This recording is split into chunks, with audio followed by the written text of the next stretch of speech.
Welcome to Locke Key Unlocked, a podcast about Locke Key on Netflix, as well as the comic books by Joe Hill and Gabriel Rodriguez. I'm Alex. I'm Justin. Unlocked. I'm Pete, and I'm upset at Justin for spoiling the end of this episode. It's spoiling the end of the episode. You were like, at that last episode, you're like, oh man, I feel really worried because of what happened in the comic books. And I completely forgot about that because I was trying to enjoy the purity of the show. And then your fucking voice when it started to go bad. I was like, well, you're always the one who you're like, ignore the source material, forget about the comic books. I just want to concentrate on the TV show. Yeah. F that writer, F that artist. Oh, hi. No. That's you. I'm just, that's not what I'm back saying. The tape if you want. Did you say ho-ha? Ho-ha. Ho-ha. Oh, Al Pacino over here. Before we get too far into it, we're going to be talking about Season 2, Episode 9 of Locke and Key on Netflix, titled Alpha and Omega, which, even if you haven't read the comic books like Pete's coming to this totally fresh. Fresh. You can doesn't still like know, comics. Yes, you can still Pete. know How dare that you. this is a big deal. Alpha beginning, Omega ending, and in fact, this is named after the final volume of Locke and Key. So when I saw that title, I was like, whoa. What's happening? Whoa. I was like, ho-ha. You know? Ho-ha. So if you haven't watched it, big spoilers here, but huge things happen this episode as Tyler and Duncan forge the Alpha Key, which is supposed to unlock demons from people. He ultimately tries it at the end of the episode on Jackie. She dies. That's come on. But at the same time, there's still a lot of other things going on here. Nina is dealing with the fact that nobody is talking to her about anything, which puts her right in the sights of Detective Matuku, who has been taken over by a demon, thanks to Gabe. But she doesn't know that yet. Also doesn't know about magic. Another person who's very slowly figuring out about magic and then forgetting about it is Hot Josh, who continues to be hot this Evil episode, Josh. But working with Eden, he finds the sea caves. Gabe finds out about it, collapses the sea caves. Josh gets out of there by the end of the episode, but the even bigger revelation is the cliffhanger at the end here is Ellie, in the form of Dodge, escapes from the black door, and seemingly, and I want to ask you guys about this, and I don't know if this is the place we should start, it looks like the light disappears from behind the black door, so maybe that portal is potentially shut down, is what I was taking away from it. That last reveal, I was like, what? There was like so much happening there. Oh, so much happening. Because, so let's say that's 90%. Again, I didn't watch the last episode, but I was very compelled. I was like Black Door level compelled to watch the final episode before we taped this podcast, but I did not. So I don't know. And I hadn't watched this episode when I predicted what was going to happen in this episode. Fucking son of a bitch. So I'm so sorry, Pete, but the dread was real and the dread happened. But when I saw, I was like, that must be Ellie. But she spent all this time in Demon Dimension. How does she not have a demon in her? Millions, just like chock full of bursting demons. But also the fact that she shut the door was kind of crazy to me because I thought you would swing it wide open. But I guess what they say is true. Like if you think a regular draft is bad, a creepy draft to another dimension, it just chills you to the bone. So you got to shut that door. You could barely hear her last. I couldn't figure out which draft you were talking about until you got to the end there. So you're talking about like a cold wind. Yeah, that's right. What kind of draft do you? I thought you meant like the army draft, or maybe like a draft of beer or something like that. Yeah. Oh wow. Yeah, there's just craft beer pouring out of the demon dimension. Turn off that draft. Strong IPA. Yeah. Well, you could say you could just hear coming through the demon door. What am I paying to chill the outside? There are really a lot of. I'm heating all the dimensions here. Shut the door. Yeah, I don't want to heat Earth. I want to take it over. So, yes, like you're saying, there's a lot of things going on here. We don't know exactly whether that 100% Ellie is, but that's my assumption there in the form of Dodge because we saw her go through the door. There's been a lot of discussion about her. We don't know exactly what's going on with her, but the couple of other, like, just textual, magical things, and I know I've been asking a lot of questions about how the magic works here, but sometimes, honestly, as much as I like the show, it feels a little loose. Like the fact that they spend so much time talking about the Omega Key is the only thing that can open up the black door, and then there's a rock slide caused by a bunch of shadow creatures, and it knocks the door open. Well, that was I mean, weird come on. to me. It was weird to me. Yes, it was not weird to you guys. The old, if you don't have the key, use a rock slide. Come on, everybody knows that. Yeah, that's how I got into my car after. Yeah, that one time, remember? Oh. Yeah, it was a bummer because the car was totaled. But but rock slide wins. It's like paper, rock, scissors, except with a key. Rock beats key. Right. Yep. Key beats paper. So key beats the keyhole in your butt. Your back. What? What just happened? But the thing the end definitely raises a ton of questions about what's been going on with Ellie while she has been trapped behind the black door, why she closed the black door, if she's stuffed full of demons, what's going to happen stuffed next. Full of demons? Stuffed full of demons. It's like Demons Giving in there. She's like, I'm so stuffed. Full. I'm so want another helping of... Have some more mashed potato demons. Come on. Come on, have some demons with the marshmallows on top. They're so tasty. This is not Thanksgiving, but have you guys tried Domino's Demon's Crust stuffed pizza? Oh my God. Almost got there. I'm old school, so like some people like fresh demon, but I still like the demon in the can. You know, because it takes the shape. It takes the shape of a demon. Exactly. We were having some fun. 'Tis this season. It's Demons Giving, guys, and make sure to get together with your family and pick out who has a demon in them because it's somebody does. Odds are somebody does. I cannot wait. I'm very excited for Thanksgiving for the traditional taking of the keys, where you hand out your keys and you say, "Can you take my keys from me?" And if they can't, they're a demon. And you gotta kill them. Definitely test your weird uncle because it's time. Yeah. And then you can play a fun game called "Is it a demon or is it just Facebook?"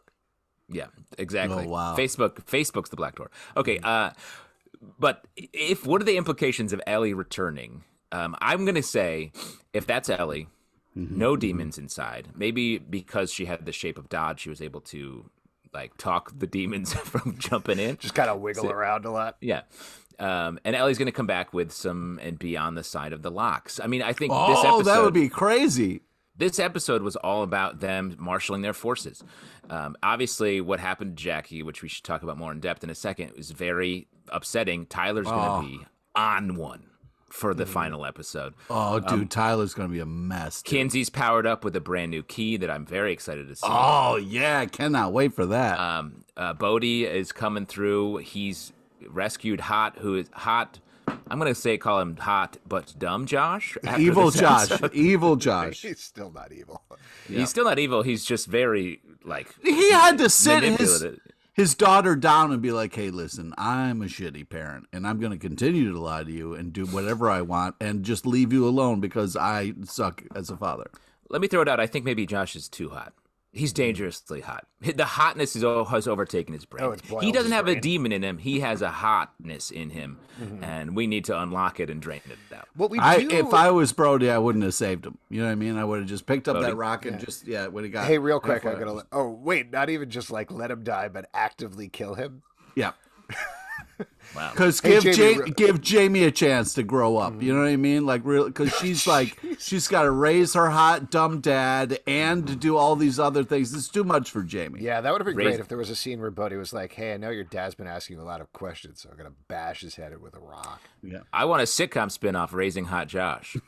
Jamie has to get him in and out of different scrapes. Now we do get definitive verification that Josh is an ancestor of, I believe, Frederick Gideon. A descendant. Yes. There we go. So that was nice. I mean, just to get that that really was it on there. Well, yeah, because it's been danced around in a weird way where it seemed pretty clear that was what's going on. So for him to say it out loud and draw that line there, I thought was pretty good. And yeah, he is being a bad dad here. I'm curious. Horrible. I am curious to see what his purpose is going forward, because it seems like, based on this episode, it was mostly to get him to the black door so that we could knock it open so that Ellie as Dodge could get out. That seems like the main purpose there to me. I agree with that because, we had this great speech and scene between Nina and Josh, I think 2 episodes ago, where it was like, hey, you're acting sort of weird because you're mourning your wife's death. And I don't think that's what's happening. He seems like he's in pursuit of the black door for the power of it. Yeah. And not once has he been. Well, he did at the door, and I really want to continue to call him evil. At the Black Door, he was like, this doesn't feel like good energy. Yeah. So maybe evil Josh isn't as bad as I originally thought, but he's still a horrible father. And so Eden, they go there without the Omega Key. Mm-hmm. What was Just her to plan? see Was it just her having a bad plan, or does that No, help get I Josh? think Because she- Josh doesn't have the Omega Key. I think once she like got him there, you know, like maybe something would sneak underneath the door and contaminate him or something. You know, she was just wants to string him along, like Gabe called out, so she can get her own demon army to fight Gabe. Like she's trying to collect keys and get bad guys too. I think this is a bad plan from Eden. Yeah. I've been very much Team Eden this entire time because she's the one who's known what's up. But when she gets a chance to enact her own plan, I mean, maybe she doesn't know about the fact that adults forget about the magic, but I think she does based on the previous season. So what is she going to do there? She's going to take him down, show him the Black Door as a show of faith, and then he's going to immediately forget about it, and she's going to take him back again, show it to him. He's going to forget about it, and they're going to be caught in a loop there. It's just not a very good, smart plan from her, and ultimately, again, it feels like chess pieces a little bit, moving it around so that Gabe can be like, well, screw you, Eden. I'm going to bring the cave down on you. Yeah. And Shadow that's fine, 'cause Crown. Shadow Crown, fun reveals.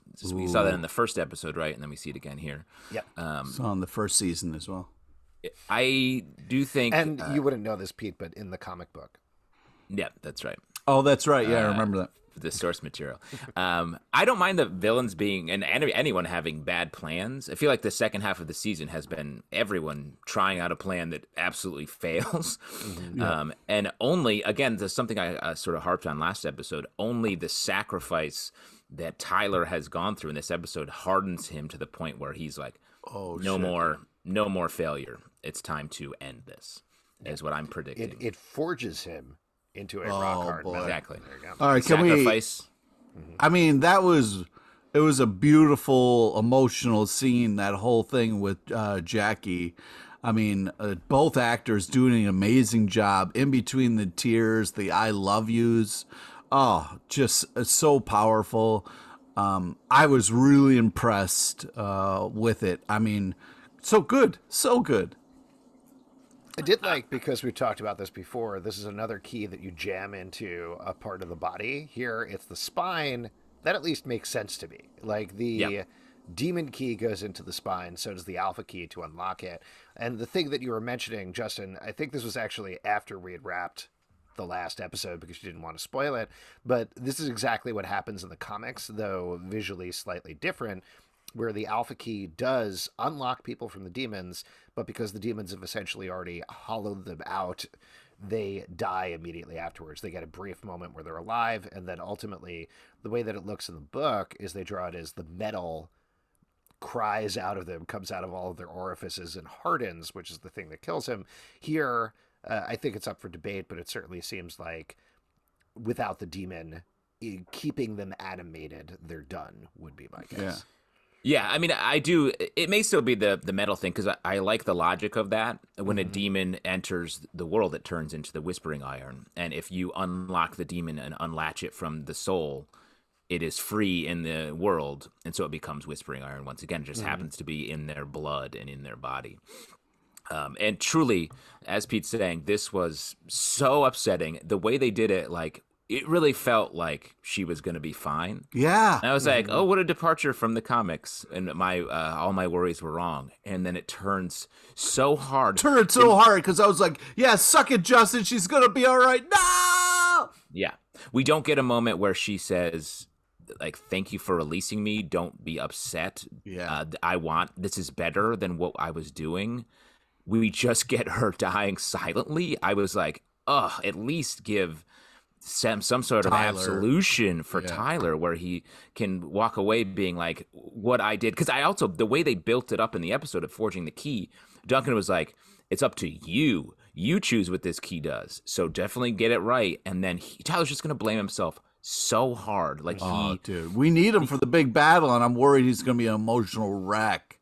And what a mistake! It's just such a whatever the he's going to see it as a mistake. That Exactly. unlatching the demon, not considering that it would turn into whispering iron in the person, if that's the logic we're going with. Like, he's going to see that as just a failure of thought that got the person he loved killed. I mean, I think a lot of this depends on how it gets executed in the next episode, but do you at all view this as fridging? Like, just to bring that up, because if it is something where it's killing, for those who don't know, fridging is a term that was coined by Gail Simone, going back to a Green Lantern comic book where Kyle Rayner, Green Lantern, literally discovers his girlfriend stuffed into a fridge and dead, and that's the thing that sort of spurs him on to become a hero. So do you think that's the same sort of thing that's happening here, or because, like you've been talking about, Justin, it is something that was teased and talked about a lot about, like, there was this whole arc here for Jackie. Does that make it, in this case, potentially okay? Yeah, I think the part, obviously, the main component everyone looks at when it comes to fridging is, like, this woman was killed so that the male hero can rise. And I don't think this is it, because is the same, because, like you said, she was given a full arc, and it didn't come out of nowhere. Because I think the thing about fridging is, like, it's the hero being like, oh boy, I got to figure out this situation, and coming home and being surprised by, like, look, girlfriend's dead. Like, Jackie had an arc. It was about, and we get the scene, the sort of front half of the scene is her as the demon being like, you can join, like, release yourself from your responsibilities. Join me. Let me tell you how great it is. So that sort of sets it up being about Gabe's plan and demon and what it means to be responsible. So I don't think it's just like her death is going to make him strong. Like, there's a whole emotional arc here. Yeah, I think, like, if anything, it puts him in a worse spot after her death than, you know what I mean? Like, either way, he's motivated to get the bad guys. That's kind of how the whole thing has been going. And I think her death specifically is going to make things harder for her. It's not like, but again, we haven't seen that. Yeah. I don't think we haven't seen the next episode, so we don't know. But, yeah, there was a lot of, like, ice and stuff like that in this episode. But yeah, I freezer. Weird hard turn right there at the end of your point, but I agree. What do you think, Alex? Yeah, I think it depends a lot on how it gets executed in the next episode, but I see what you guys are saying. I think there's something, what you were getting at there, Justin, with the idea that Jackie already completed her emotional arc before she got turned into a demon. Her decision to not use the memory key and to be a grown-up, that means she was done. There potentially is more thing, like, as a character. I'm not saying as a human being who exists in that world, but as a character, she finished up what she had to do. So this here is almost like an extra little bit that does have more to do with Tyler, but isn't necessarily about, like you're saying, at least right now, motivating him so much as showing him responsibility is the key word. Because if this entire season is about responsibility, this entire season is about growing up and what that means, that's the thing that he needs to learn here. Is Jackie made the decision to say, no, I'm fine. I will just grow up and not know about these things. And then when she is a demon, she's like, oh, it's freeing. I know all this stuff. It's great. You can do whatever you want. Demons are all id. So essentially, she was already dead at that point. At the point come on, man. From the narrative From a narrative perspective, exactly. Yeah, don't be an asshole, man. Come on. Sorry, I don't want Jackie's parents to come after me and sue me for slander or something. Yeah. Jackie's fictional parents. Another fictional lawsuit against Alexander Zalbin. So many of them piling up. Yeah, you have you versus Snagglepuss from. I'm not legally allowed to talk about that. He's not allowed to talk about that. I'm on Snagglepuss's side. But I will say, hearing you talk about that, Alex, reminds me of the quote from that scene between Jackie and Tyler, where he was like, "I want to."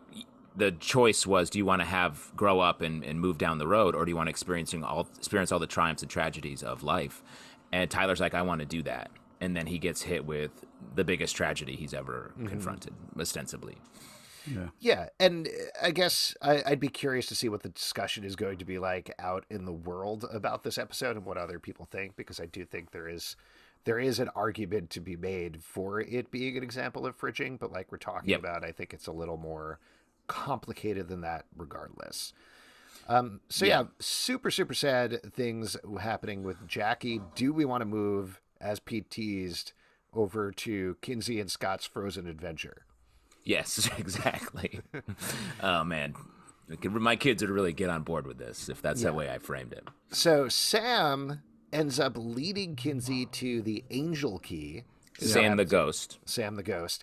There is a very funny exchange here where Scott's like, hey, Ghost leaves cold spots. She's like, Ghost? And she's like, a ghost. You're friends with several ghosts. Yeah, like, why are you giving me shit about, like, me giving you information on what's going on right now? Yeah. I will say I really liked how this played, because when Kinsey is pouring tea and it freezes and then Gabe shows up, I was like, what's this new thing Gabe can do? Yeah, that's why I thought that was very connected. Like, as soon as she saw the kind of frozen mirror again, I was like, oh shit, Gabe's coming back.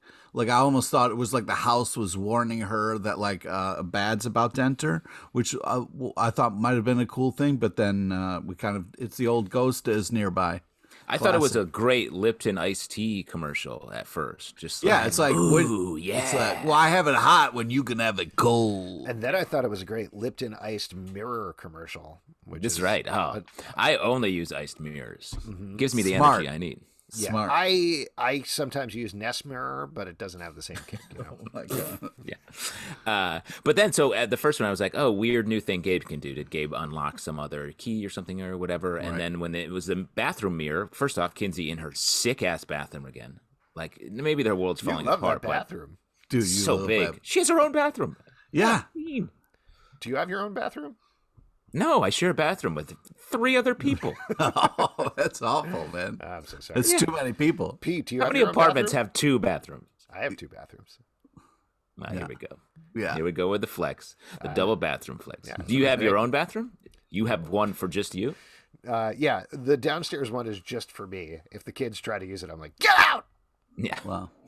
The things that you do in there. They Please actually never don't tell like us. going down to the downstairs bathroom. They're too scared. So kind of it's fine. Yeah, you have a horror bathroom all to yourself. Yeah, the downstairs is just one large bathroom. Sorry, I meant crawl space. Oh my God. What is, Anything's a bathroom if you just go to the bathroom. There.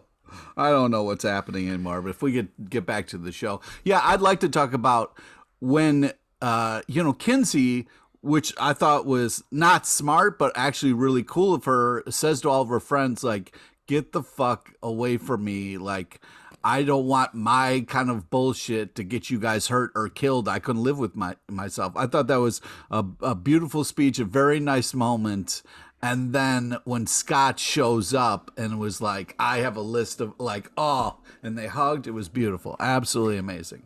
I was big time worried Scott was already demoned up at that moment. Oh, especially yeah? the way they shot it from sort of like creepy angle, like handheldy angle. I was like, oh no. Well, I think that points to they've done a really good job of making you think anybody could be a demon at any time. Which, Exactly. again, 100%. narratively is really good, and it's really Ted's place to put things because you're just expecting that turn to come. But yeah, ultimately, very cute with Scott and Kinsey. Little crazy to me that they're like, ooh, things are really going down. Okay, let's lay down on this rug, make a fire, and just hang Talk about my school I almost got into, and then he Come did on, get the in Rochester. Yeah, I know. So, you love Pete, it. you come from Rochester. How we've talked about this a little bit before. It's already snowing there, in case you're wondering. Oh wow, that's delightful. Did you? God. So he got into Rochester and decided not to go. Is that a thing that normally happens in Rochester? No, yeah. I mean, most of the time, anyone who gets in is going to go. I mean, the food alone is worth it. Yes, Rochester, New York, famous for its food. Anyone who knows it, they're like, Racha-cha? That's Yes, right. I love the food Racha- there. The food scene. Yeah, it's a huge food scene. Huge celebrity chefs. Yes. Now, when you come out say of there. food scene, you mean like a food fight, right? No. Yeah. And for those of you who don't know, the food he's talking about, the local dish is called a garbage plate. Right, but there's also many other things. There's beef Please on list wet. There's beef on weck. I mean, That's you a got Buffalo thing. Don't steal beef on Weck. It's upstate New York, and they share. There's buffalo wings. Yeah, exactly. Of course, there's St. Louis ribs, also from And Rochester. rice-a-roti. Don't forget rice-a-roti. Don't forget all of Japanese food comes from Rochester. That's not Right, Come on, Pete? man. There's a lot of great beef on weck places in the Rock. You can't just. Of course, every A city has different California roll food. is actually the original garbage plate. Yeah. Pete They taking do white credit hots. for Come on, man. I'm from Syracuse, New York, famous for its salt potatoes. Yeah. But I'm not here over trying to flex. Oh, dude, that. you get great salt potatoes in Rochester too, man.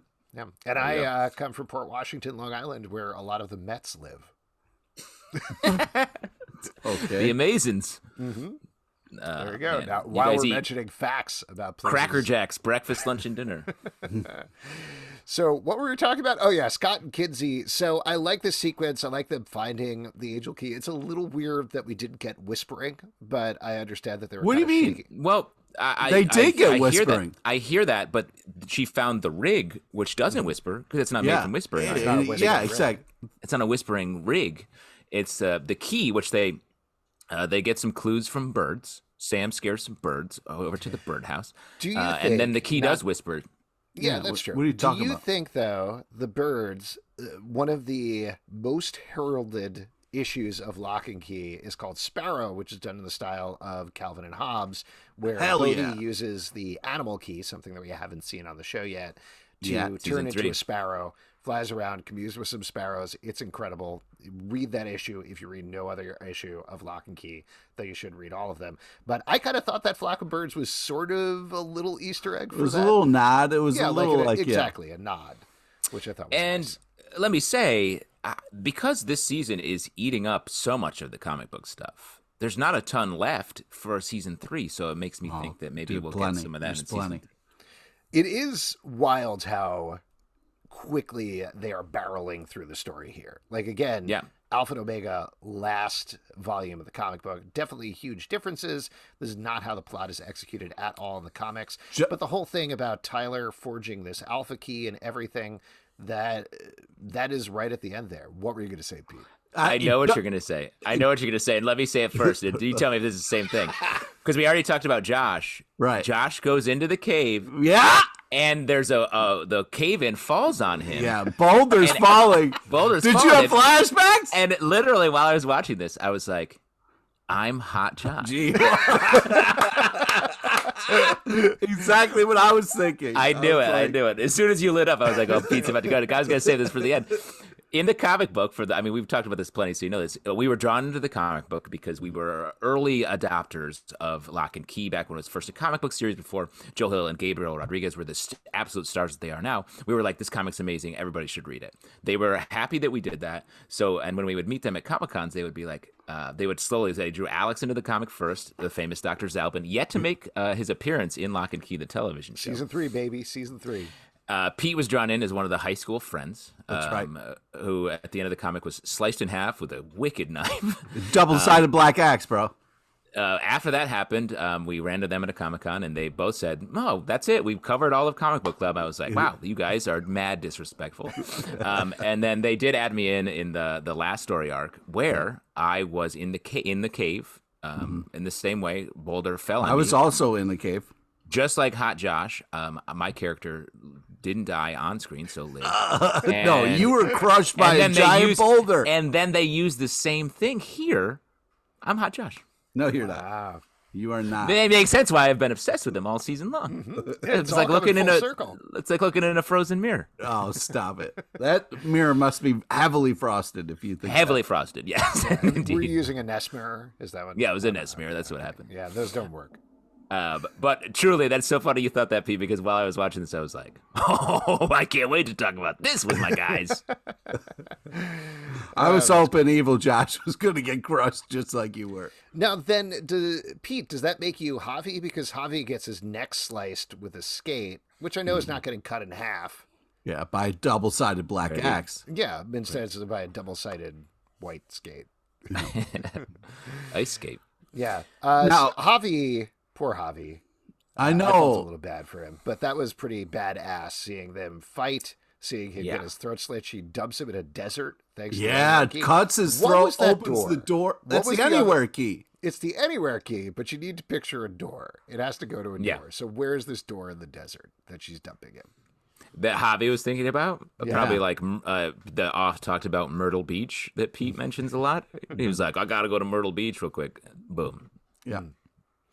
He gets kicked. Oh, real quick, just to jump in a random direction, just because you mentioned beach, apparently there was a whole beach sequence in the first episode that we didn't get to see because I saw a bunch of pictures popping up. Uncle Dunk was reading a book. He was actually reading Small World by Tabitha King. Yeah. I saw that picture posted. I saw that.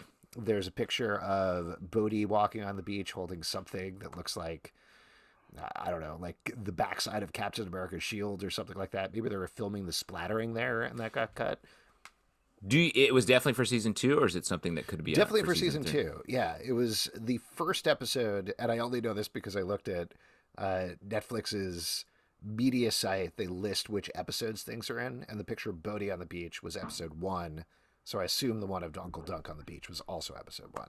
So maybe they had like a whole summer vacation thing or something. Yeah, that's cool. Off to the Cape for a quick trip. Yeah, unlock the boogie boarding key. Let's talk about Nina a little bit because, again, I thought there was some really, really good emotional stuff they dug into here. Yes, I'm surprised that, Justin was so quick to talk about her bathroom, but that spacious chimney was really impressive. Surprised Justin wasn't, talking about that. I love climbing the inside of a chimney. Yeah, I think you'll never know what you find up there. And you know who feels like they're climbing up an emotional chimney is Nina, the person that we were talking about.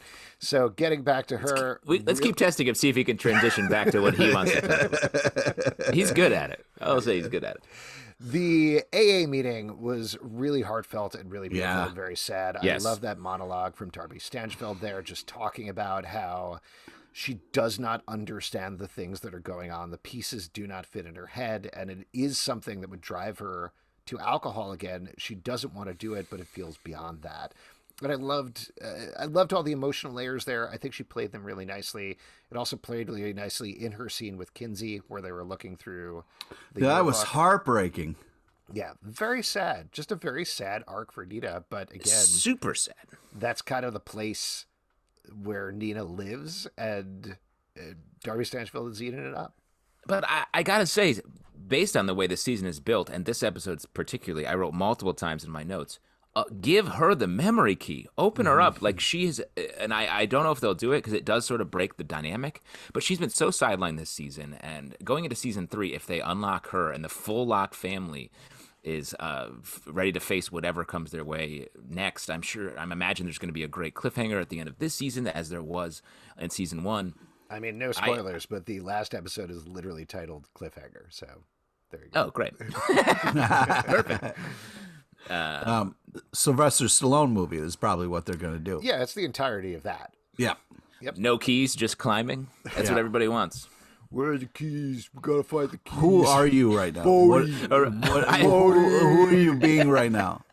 I haven't watched Cliffhanger in a while. Are there magical keys in the movie Cliffhanger that I just don't remember? Get you top of the mountain and unlock Who are you pretending to be right now? Bodhi. That is awful. What you're doing is awful. I thought it was pretty good.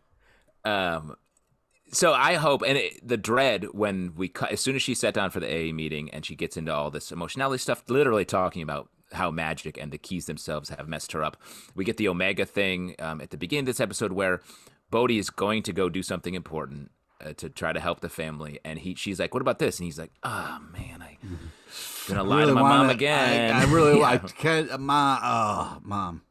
My favorite line of that scene, by the way, was him saying, "Oh, we're playing a game," and she's like, "A game?" And he's like, "It's a stressful game." It's a stressful game. Yeah. It's true. It is. Yes.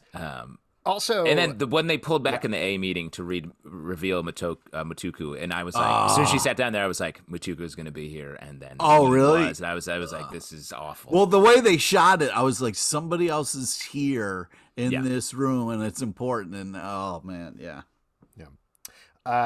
The stuff with Jamie, also, just to jump over to that because we were mentioning the Bodhi stuff, I thought was really good. Like them working together. She's become a fun part. Jamie is great. Yeah. I think Jamie and Bodhi teaming up, I mean, who can beat them?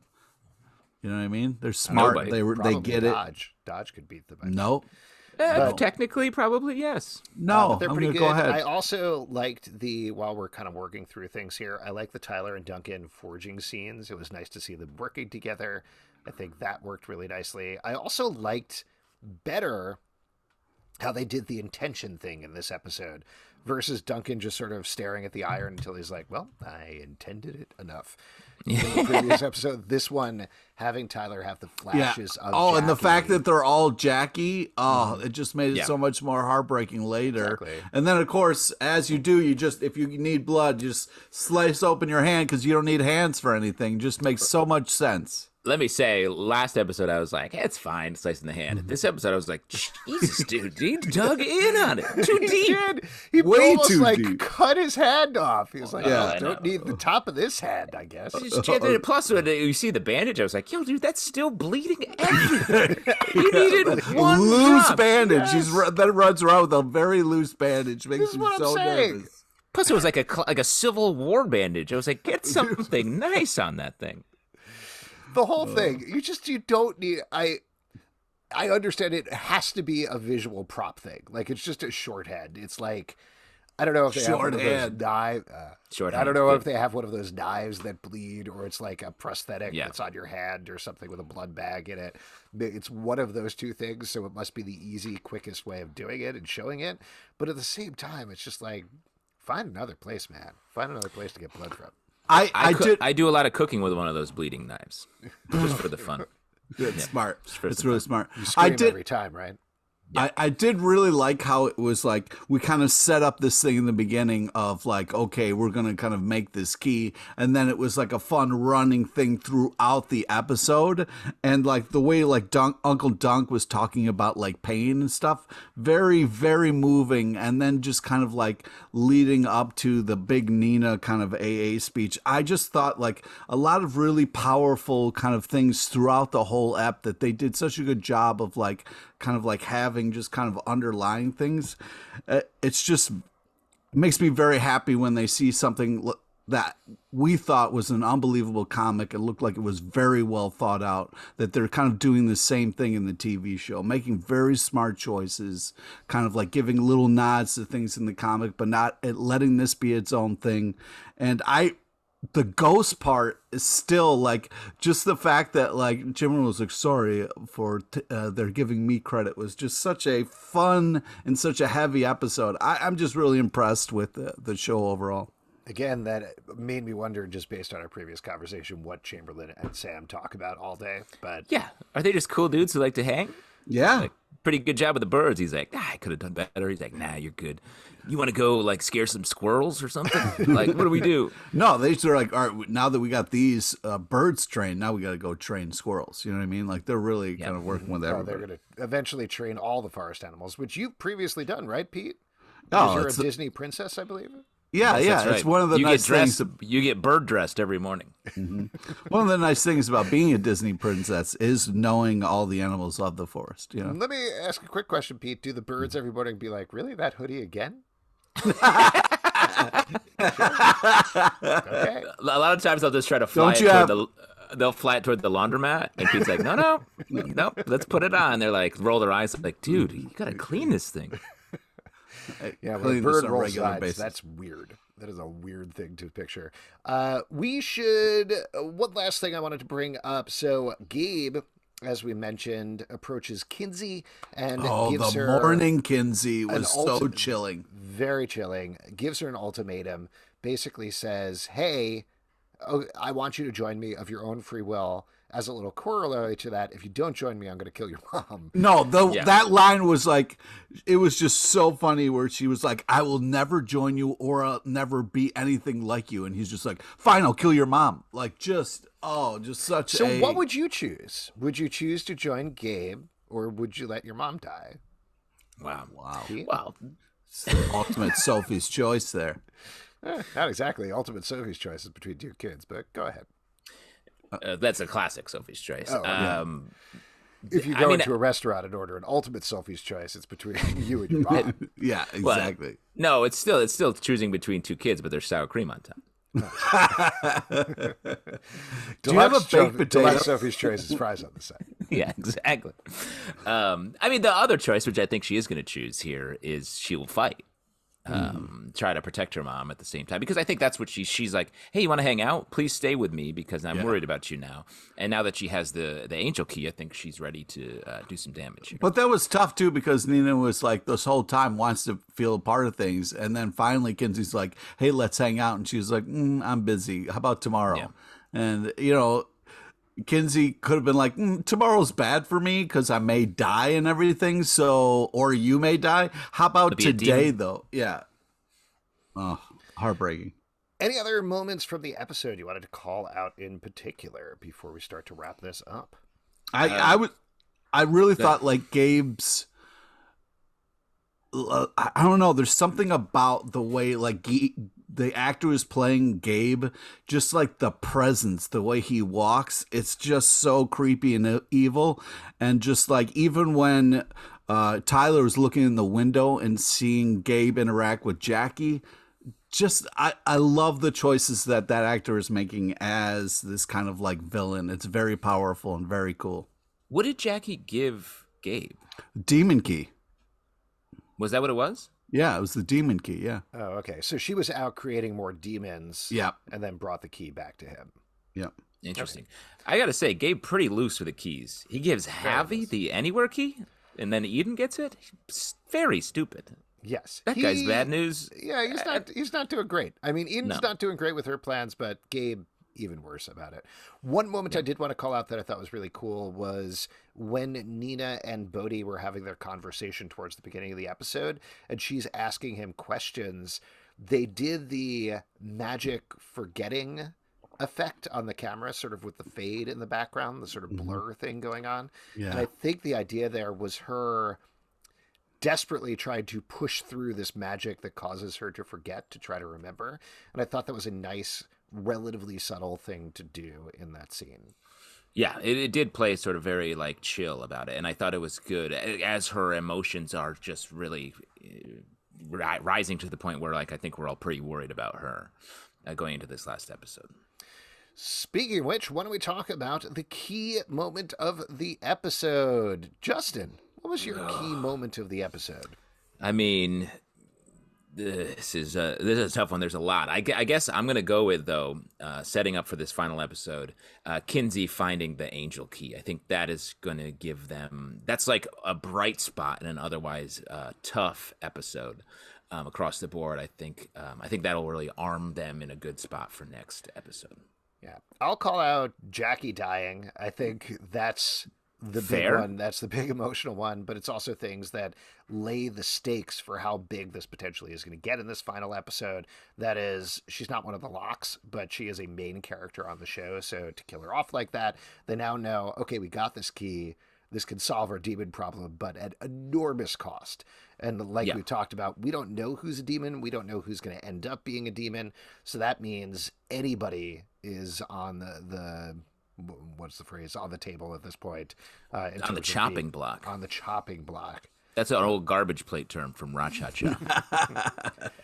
Pete, what about you? Key moment in the episode? I'm going to say Eden getting the anywhere key, even though she's under rubble, that means that key is up for grabs. So hopefully that can kind of get back to the good guy side, and I'm really worried about this last episode, and I'm hoping we can get Rufus back on the home team here and part of this last charge. I will say we don't know what it means, but the end of the episode where Ellie returns, that's got to play huge into this final episode. So, I mean, I don't know. I'm stressed. I don't know what's going to happen. I feel like the Locke family has to have a win, but also I don't know if we're going to get Dodge into the well house at the end of this next episode. It definitely feels like, given that we know they already filmed season 3, that they have the opportunity to do a Empire Strikes Back, Return of the Jedi style thing, where it doesn't necessarily conclude. It leaves everything open. Everybody's in trouble and in a bad place, and then you rollick into season 3 whenever that comes down the road. But I do think we need another sort of villain situation, or something needs to change. Maybe Eden becomes powerful, or it becomes a sort of a new threat, or something, because I don't imagine we're going to just have another season of Gabe making moves trying to figure it out. Like, we've spent that here. So I think there needs to be a new threat that comes to the Locke family, is my predict. Well, we will see on our next episode. And if you'd like to support this podcast and other podcasts we do, patreon.com/Comic Book Club. Also, we do a live show every Tuesday night at 7 p.m. to Crowdcast on YouTube. Come hang out. We would love to chat with you about Locke Key, iTunes, Android, Spotify, Stitcher, or the app of your choice to subscribe, listen, and follow the show at Locke Key Pod on Twitter, Instagram, and Facebook. comicbookclublive.com for this podcast and many more. Until next time, keep it locked right here. This is Hot Josh signing off. Jackie. Oh. Bode. You're an asshole.